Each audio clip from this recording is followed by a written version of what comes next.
Welcome to Sweet Life Beat Life. We hope this video helps. You begin with the best source you have. Shoot RAW or use the largest JPEG because detail is everything. Once done, open the image in an editor and duplicate the layer so you preserve the original. Next, convert to 16-bit to protect tonal range and set a clear target, 300 dpi for print or 2x/4x for screens. Make sure to disable heavy compression and save a master copy before any upscaling. This prevents irreversible loss while you proceed. You now run the complex middle steps. Choose an AI upscaler or Photoshop preserve details too. 0 and start with a conservative 2x pass because smaller jumps retain fidelity better.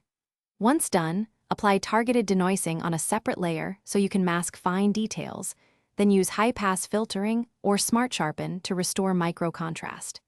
Make sure to work in layers and use masks to protect edges and textures, and compare before and after at 100% to spot hallucinations or smoothing. You finish by exporting with appropriate settings. Save a lossless TIFF for print or a high-quality JPEG for distribution, and set 300 dpi for printed output while using sRGB for web. Once done, inspect the image at 100% and at the intended output size to catch halos, over-sharpening, or texture loss. Use localized masking or mild smudge to correct edges. If you still see artifacts, retry with a lower upscale factor or a different AI model. This troubleshooting step often fixes stubborn problems. Thanks for watching.